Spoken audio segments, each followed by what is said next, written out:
we will talk about how to create your own brand of lash extensions. So we are talking about the lash extensions, right? The lashes.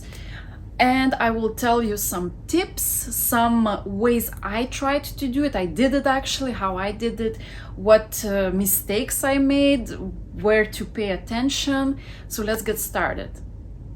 My name is Christina Wood.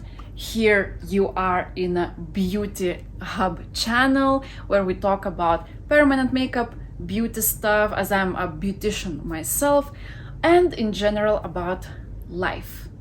Okay, so I will tell you first how I started, what I did, right? So I really wanted to progress with my kind of beauty salon, my journey as a beautician, and I said, why not to create my own brand of eyelashes? I think I tried later to create as well the permanent makeup line of my own, but actually COVID struck and I kind of abandoned that idea, and that's actually good that I abandoned it. So because it's a lot of work, So I will tell you how I did with the lashes. First of all, what you can do is simply go on Alibaba. Yes, it's not the AliExpress, but Alibaba, where you have wholesale suppliers, and there you can order the lashes, and they can even make write your own brand on them. That's the easiest way. Now that's how I did it, but I'm a little bit emotional buyer. I'm an emotional buyer in the beauty industry. I mean, I could buy a huge, most expensive new permanent makeup machine, but not a dress, you know. So here comes the mistake I did. I ordered immediately a big batch of products, because if it's wholesale, if it's your brand, normally they will not sell you like by one unit of lashes. They will always have some like unit limit. Yes, like you will have to order maybe 100 or 500. It will depend. So my mistake was that I didn't test. I never test. It's horrible. I don't understand. Like, you always have to test. First of all, you test the quality of lashes, of products in general. So before you order big amounts of the products, you ask for samples. Normally they even suggest to you to buy some samples, or you pay just for the shipping, or you can pay for these little samples. You try them out. Just another thing, that sometimes they might send you better quality samples, and really, like, this industry, you have to test a lot of suppliers until you find the good one. So yeah, first you test the quality of the products. If you like it, then you can order a bigger batch. I would not stop on one supplier. Sometimes you might want to even, for example, you buy the lashes from one supplier and the glue from another. So you really test it. You have to know that normally the lower the price, the worse will be the quality. So here you will have to decide what you want to do, how you want to do with that. Will you be selling really like premium products where you know that the quality is the best and the price is, of course, higher? So what once happened to me with the quality of the lashes, I ordered the samples, but that was when I was still doing lash extensions myself, like providing the service. So I ordered the samples, and then when I ordered the actual lashes, the quality didn't match. The other lashes, they were more like stiff. The samples were softer. So it really didn't match. Another thing, another situation. So I think somebody also told me that, oh, you have to negotiate, you have to negotiate to get the best price. And of course I negotiated, and the person, the agent told me like, oh my god, I'm getting like 3 cents from one tray, please, you know. I was like, okay. Oh, the negotiating thing, it was not from some beauty training or anything. It was more like from some business training that negotiate on everything. So yeah, I negotiated so well. I got all the products. I ordered the lashes, glue, the glue remover, the primers, what else? Something else. I think it was the selfie rings, the patches, the white patches, yes, so different forms of them. Those were not with my brand, because for the brand you also have to pay additionally. So it's not only the product, but the branding as well. So it's like the product, first time design, because they have to design it for you.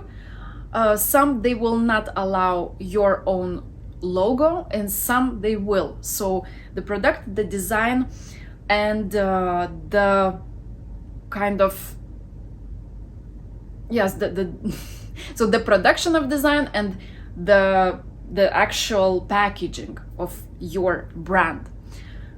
Okay, so where was I? Oh yeah, so I ordered all the products, and guess what happened? So I get this huge box, beautiful. I'm so happy. I open it, you know, like a little girl, all the goodies, all these pink little products.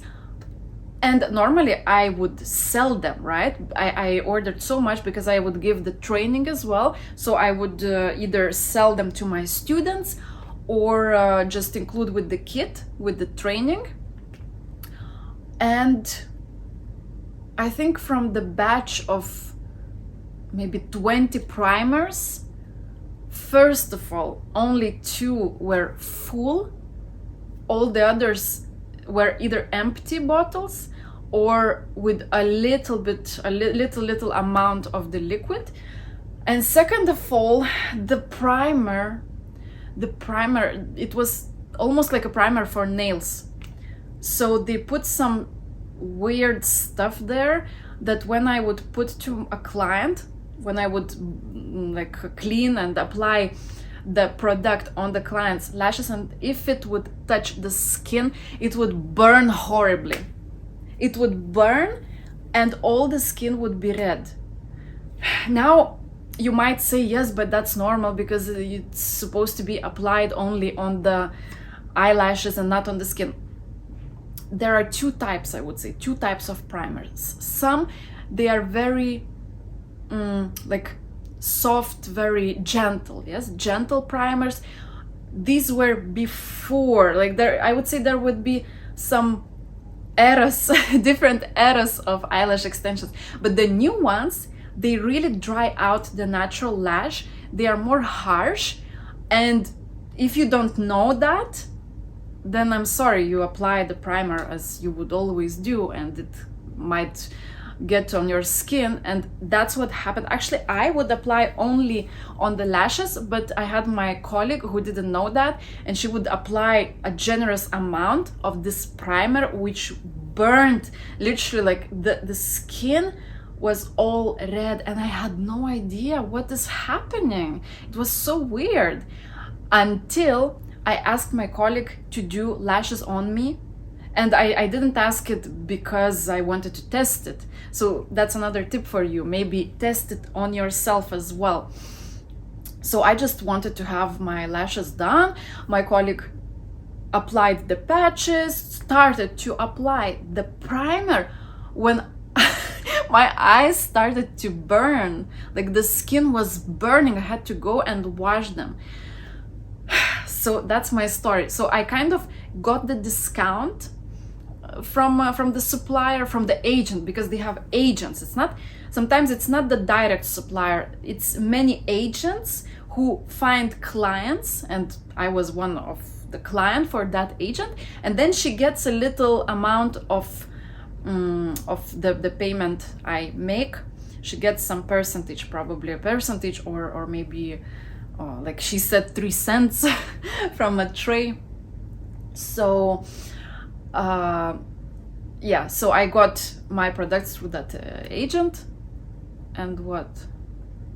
Yeah, so basically I got the discount from her, but on the other hand, she sent me a batch of empty primers, and I'm not sure now if she knew that, because the first primers were okay and I didn't notice it immediately.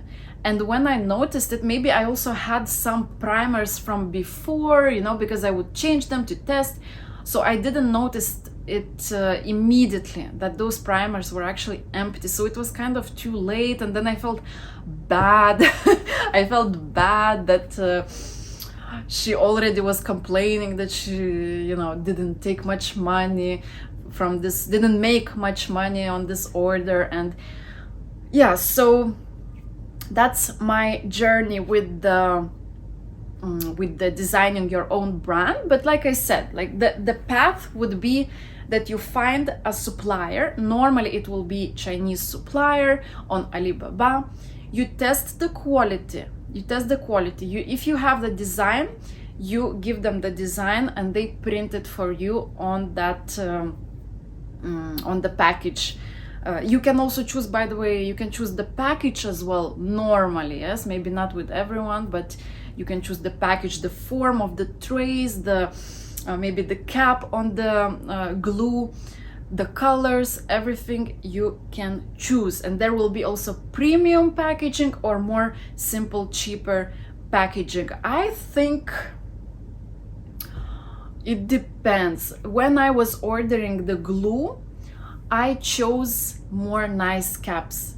I remember one student, because I know what I ordered, and some brands, they had the same product actually, just packaged differently. And I remember one student told me, I said, look, I don't have that glue now with me, but you can order from this company, it's the same. She said, no, I want this glue because the cap is very nice, you know. So maybe she didn't understand until the end that it's really the same product. Maybe she was still convinced that it's a different product, but still, you see that cap, that nice cap, it kind of appealed to her. Yeah, so for design, if you don't have a design, and if you don't want that they design it, then you can also find on internet, on some websites, for example Upwork or Fiverr, where they can design the packaging for you, and then you give to the supplier so that they print it on the package. And in general, you of course have to have a budget. It might be, it will depend how much you want to buy. It can be from 500 to like even thousands, like 10,000, you know. I think I had like 2,000 once 500, another time 5,000, something like that. Depends how much you want to buy, basically. What's your budget? I would suggest to start with smaller budgets for sure, because this is not only you buying the products, you have to do also marketing. You have to like find the routes where you will sell it. The worst thing is to buy a lot of supplies and just stay with them for 10 years, you know. Like I had some I have still some lashes which I have like for 10 years, only because the fashion changed, you know. Those lashes before only those who work in the industry for more than 10 years will probably know what I'm talking about. So the lashes in the pockets, in the little bags, plastic bags, the loose ones, yeah. So I liked to buy everything in big quantities, and now I have those lashes, like, I don't know, a huge bag of those lashes of different lengths and thicknesses, only because the fashion changed and now everybody's using the stripe lashes. So I would suggest not to buy huge amounts immediately, because you also don't know how it will go and if you will even like it. You know, for example, I bought all these supplies. I use them quite well for the trainings to give to students, but to sell online, not so much. Really not. I didn't develop the e-commerce, the online shop. I didn't develop it. If I did, maybe it would work better. So yes, don't buy big quantities, start slow and then see how it goes to avoid any unnecessary spending of money. And then I would suggest, when you get the supplies, check them. Check everything. If there is a problem, ask for some refund. Like, I didn't check anything, and I didn't even know that there were some items which were not not of good quality, or like empty bottles. Yeah, so check at least what you can. Okay, maybe you cannot open everything, but what you can, check if everything is conforming with the standards. Normally they will ship the package by DHL or FedEx.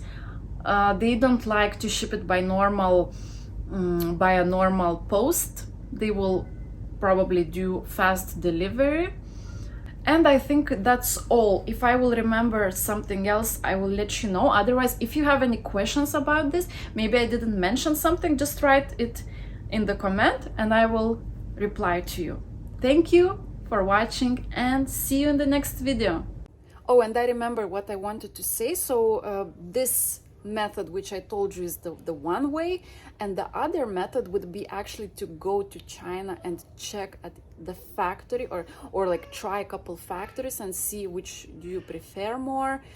And yeah, so then you just have contact with the supplier and then you actually go there, they show you how everything is produced, how they are, yes, what are the processes, they show you the materials, because a certain amount of different ingredients can affect the softness or how well the curl stays curled actually, you know, and not becomes more straight because of the heat, for example.